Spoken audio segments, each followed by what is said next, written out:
আজকে দুর্ভাগ্যজনক ভাবে সেই বাংলাদেশে আমরা যে বাংলাদেশের সাম্প্রদায়িক জাতি হিসেবে গড়ে তুলতে চেয়েছিলাম, সেখানে বিভিন্ন রকমের আপনার প্রচেষ্টা চালানো হচ্ছে এটাকে একটা ধর্মীয় দৃষ্টিকোণ থেকে দেখা যাচ্ছে। আমরা এটা সবসময় আপনার প্রতিবাদ করেছি, প্রতিবাদ জানিয়েছি, এবং আমরা খুব আশা করে আছি যে আগামী নির্বাচনে জনগণ আরেকবার রায় দেবে যে এই বাংলাদেশের মানুষ সত্যিকার অর্থেই তারা অসাম্প্রদায়িক এবং তারা বাংলাদেশি জাতীয়তা বিশ্বাস করে। অনেক রকম রাজনীতি হচ্ছে, অনেক রকম কথা হচ্ছে। আমরা আশা করেছিলাম যে আমাদের যে অন্তর্বর্তী সরকার, সেই অন্তর্বর্তী সরকার এগুলোর উঠে তারা নির্বাচন, যেটা সবচেয়ে বেশি প্রয়োজন বাংলাদেশের জন্য, সেই সুষ্ঠু অবাধ নির্বাচন সকলের কাছে গ্রহণযোগ্য একটা নির্বাচনের ব্যবস্থা করবে। তারা চেষ্টা করছেন, নির্বাচন কমিশন চেষ্টা করছে, কিন্তু মাঝে মাঝেই আমরা এমন কতগুলো বিষয় দেখতে পাই যে বিষয়গুলো আমাদেরকে একটু উদ্বিগ্ন করে। আমরা জানেন যে রাষ্ট্রীয় ব্যবস্থাকে পরিবর্তনের জন্য কিছু কিছু জায়গায় সংস্কার কমিশন করা হয়েছে অনেকগুলো। সেই সংস্কার কমিশনগুলো তাদের মধ্যে আলোচনা শেষ করেছে, রাজনৈতিক দলগুলোর সঙ্গে মতামত করে মতামত নিয়ে তাদের আলোচনা প্রায় শেষ হয়েছে।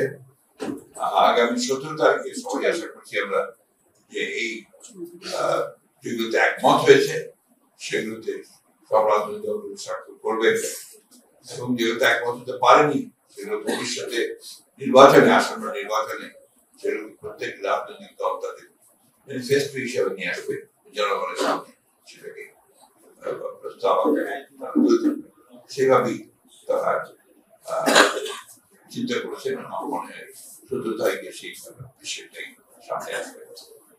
এর মধ্যে অনেকগুলো বিষয় এসছে যেগুলো আপনার আলোচনা এখানে এই ফোরাম নয় আলোচনা। আমরা দুই একটি বিষয় আমি একটু আপনাদের সামনে তুলে ধরতে চাই, যে একটা জাতির, একটা মানুষের যে আপনার যেটাকে বলি যে তার বোঝাপড়ার মধ্যে যেটা থাকে, আর একটা প্রস্তাব এসছে যে আপনার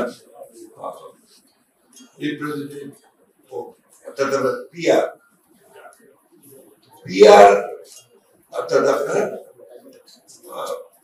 প্রপোর্শনেট রিপ্রেজেন্টেটিভস, এই বিষয়টা আমাদের দেশে আছে, অবশ্যই আছে, কিন্তু এইটার সঙ্গে আমাদের দেশের মানুষ খুব বেশি পরিচিত না।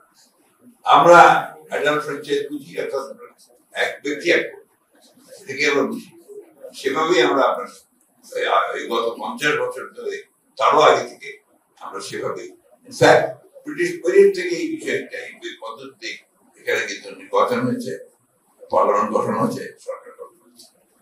আজকে হঠাৎ করে সামনেই যখন এই বিষয়টা আসছে, তাদের আন্দোলন হচ্ছে, তখন কিন্তু আপনার স্বাভাবিকভাবেই যারা অতি দ্রুত একটা নির্বাচন চান দেশে, আপনার গণতন্ত্রকে পুনঃপ্রতিষ্ঠা করার জন্য, গণতান্ত্রিক সরকার গঠন করার জন্য, গণতান্ত্রিক পার্লামেন্ট গঠন করার জন্য, তারা আমরা উদ্বিগ্ন হই।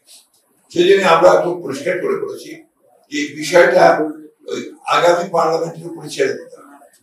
আগামী পার্লামেন্টের প্রতিনিধি যদি মনে করে যে তারা তারপর থেকে পিআরে যাবেন, জনগণ যদি মনে করে যে পিআরে যাবে, আর তা নাহলে এখন পিআর দিলে তো জনগণ বুঝবেই না যে এটা আপনার কিভাবে তারা এই বিষয়টা। এবং একটা বড় যেটা প্রবলেম এখানে এই পিআর পদ্ধতিতে, ব্যক্তির যে স্বাধীনতা থাকে আপনার তার রিপ্রেজেন্টেটিভ চুজ করা, সেই স্বাধীনতাটা কিন্তু করবো না, দলকেই চুজ করতে হবে, অর্থাৎ ওই দলকেই ভোট দিতে হবে। কোনো গোবিন্দবাবু আজকে 4 নম্বর জন্য চাচ্ছেন, এটা ইম্পর্টেন্ট হবে না, যে দল থেকে যাচ্ছে সেটা ইম্পর্টেন্ট। দল নমিনেশন পরে তাদেরকে এটার সঙ্গে আমরা ঠিক পরিচিত নেই। আমরা জানি যে গোবিন্দবাবু যেখানে নির্বাচন করতে চাচ্ছেন, সেই সিটে জনগণ তাদের পছন্দ মতো সেটা দলকেই, দলের লোকই হবে, তাদেরকে এভাবে করতে হবে। এই বিষয়গুলো আমি অবতারণা করলাম এই জন্যে, যেগুলো আমাদের সামনে কিন্তু আসছে। একটা জিনিস আপনাদের সবসময় মনে রাখতে হবে যে বাংলাদেশের সমাজে রাষ্ট্রের জাতির আত্মার স্পোর, এই স্পোরটা কিন্তু 1971 সালে আমরা যারা সম্প্রদায় বাংলাদেশ, এই বাংলাদেশ নির্মাণ করার জন্য কিন্তু আমাদের স্পোর আছে। এই স্পোরকে আমরা নষ্ট হতে দিতে চাই। আজকে যে কোনোভাবেই হোক আমরা যে একটা প্রচেষ্টা আছে যে ভিন্নভাবে চিন্তা ভাবনা করার, সেই ভিন্নভাবে চিন্তা ভাবনা করার অবকাশ এখানে আছে বলে আমরা মনে করি যেখানে বাংলাদেশের মানুষ একটা জাতি সামগ্রিক ভাবে, এবং এখানে সেইভাবে আলাদা করে দেখবার কোনো সুযোগ নেই।